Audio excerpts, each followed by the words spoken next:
Good morning, everyone. Happy Sunday. I hope you guys are having a wonderful weekend. Today, we're going to continue on with our Exodus series, and we will be in chapter 14.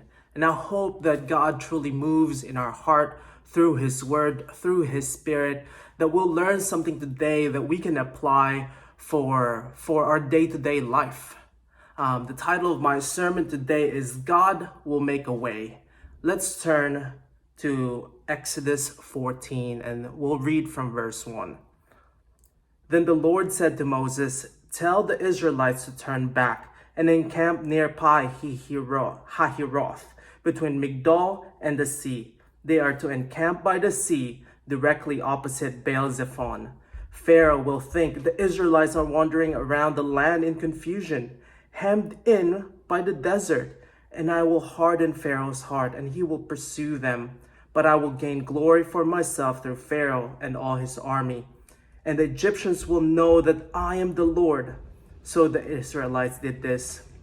When the king of Egypt was told that the people had fled, Pharaoh and his officials changed their minds about them and said, "What have we done? We had let the Israelites go and have lost their services."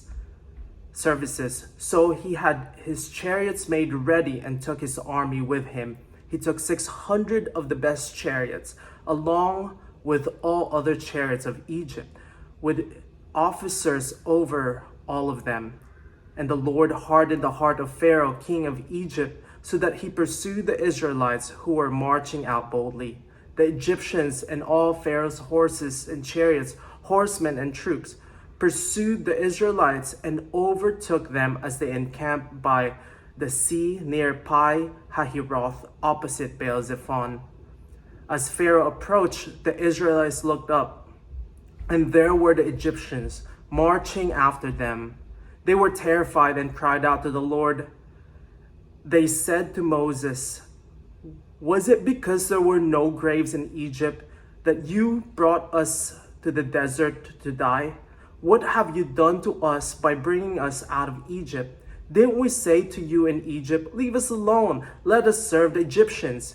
It would have been better for us to serve the Egyptians than to die in the desert." Moses answered the people, "Do not be afraid, stand firm, and you will see the deliverance of the Lord will bring you. The Egyptians you see today, you will never see again. The Lord will fight for you. You need only to be still." Then the Lord said to Moses, "Why are you crying out to me? Tell the Israelites to move on. Raise your staff and stretch out your hand over the sea to divide the water so that the Israelites can go through the sea on dry ground. I will harden the hearts of the Egyptians so that they will go in after them, and I will gain glory through Pharaoh and all his army, through his chariots and his horsemen. The Egyptians will know that I am the Lord when I gain glory through Pharaoh, his chariots, and his horsemen." Then the angel of God, who had been traveling in front of the Israel's army, withdrew and went behind them. And the pillar of cloud also moved from in front and stood behind them, coming between the armies of Egypt and Israel. Throughout the night, the cloud brought darkness to the one side and light to the other side, so neither went near the other all night long. Then Moses stretched out his hand over the sea, and all that night the Lord drove the sea back with a strong east wind and turned it into dry land. The waters were divided, and the Israelites went through the sea on dry ground, with a wall of water on their right and on their left. The Egyptians pursued them, and all Pharaoh's horses and chariots and horsemen followed them into the sea. During that last watch of the night, the Lord looked down from the pillar of fire and cloud at the Egyptian army and threw them into confusion, and he jammed the wheels of their chariots so that they had difficulty driving. And the Egyptians said, "Let's get away from the Israelites. The Lord is fighting for them against Egypt." Then the Lord said to Moses, "Stretch out your hand over the sea so that the waters may flow back over the Egyptians and their chariots and their horsemen." Moses stretched out his hand over the sea, and at daybreak the sea went back to its place. The Egyptians were fleeing forward, and the Lord swept them into the sea, and the water flowed back and covered the chariots and horsemen and the entire army of Pharaoh that had followed the Israelites into the sea. Not one of them survived. But the Israelites went through the sea on dry ground, with a wall of water on their right and on their left. That day the Lord saved Israel from the hands of the Egyptians, and Israel saw the Egyptians lying dead on the shore. When the Israelites saw the mighty hand of God displayed against the Egyptians, the people feared the Lord and put their trust in him and in Moses, his servant. Wow. What a powerful story. There is a way out. God will always make a way for us when we find ourselves in dire and desperate situations. God will make a way. Here we see the Israelites, after escaping from Egypt, found themselves trapped. On one side, the Egyptians were pursuing them. On the other, in front of them is the sea. On their sides were the mountains and the desert, and they found themselves trapped. In verse 2, God asked them to turn back. God changed their direction. Many experts believe that they were taking, if you look at the map, many scholars believe that they were taking the northern side of that area where there's a clear passage. But God had told them, hey, don't take that route. Don't rather go down south and follow my lead. And if you're doing that and you know the route, you might think, why, God, why are you taking me here? There's a path here and we're going to be trapped down south. But they follow God's leading. This will be the theme for the rest of their journey from Egypt to the promised land. God changing their direction. Are they going to allow God to change their direction and allow God to lead them? And this is a question for us as well. Are we going to allow God to change the direction that we think is better? Here in verse 3, let's talk a little bit about this. When it says, God hardens Pharaoh's heart. What this really means is that God was dealing with Pharaoh's heart condition. When it says hardened, it means strengthened. Pharaoh already had this rebellious disposition towards the Israelites and God.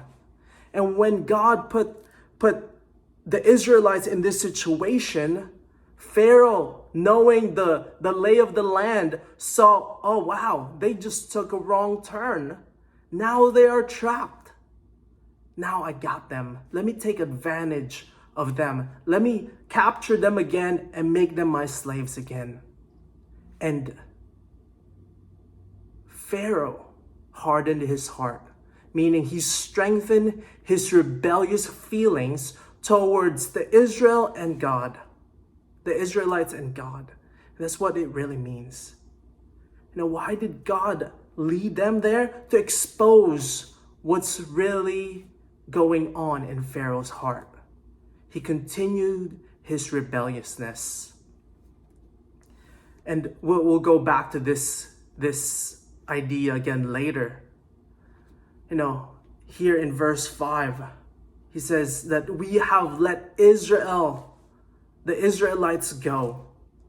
And last week when we looked at chapter 13, the whole theme of it was the redemptive life.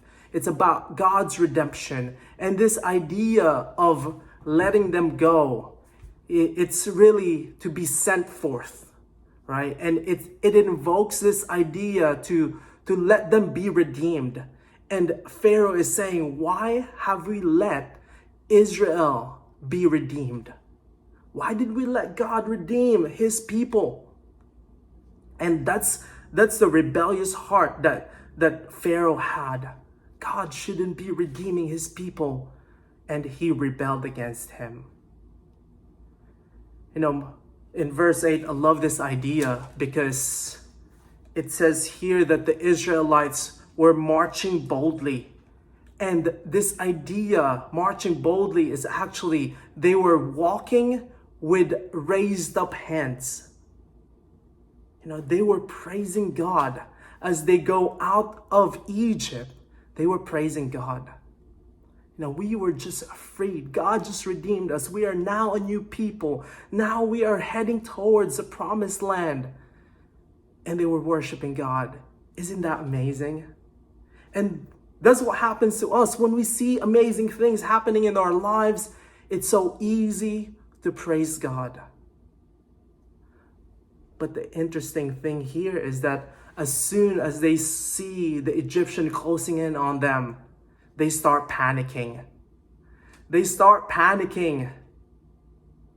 And I don't know if there's any more relatable situation than this one.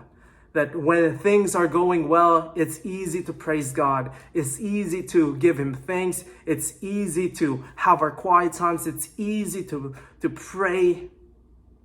But when things are not going our way, when we find ourselves trapped in different situations that we ourselves have caused, or maybe God has led us to that place,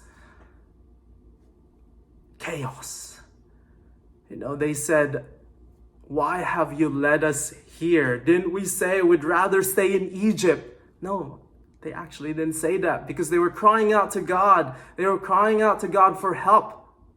And God heard their prayers and redeemed them. God himself took them out of that slavery and freed them. And I know for many of us, we probably had prayed some sort of prayer, sent some sort of request to God. And God answered them. And we rejoice. Maybe it's about that relationship. Maybe it's a job that you were praying for. Maybe it's a different setting in your life. You were praying. You were on your knees every day calling out to God. God, I want this. And God answered. And it's been amazing. But then along the way, that situation got harder because that's just life. Things get hard in life.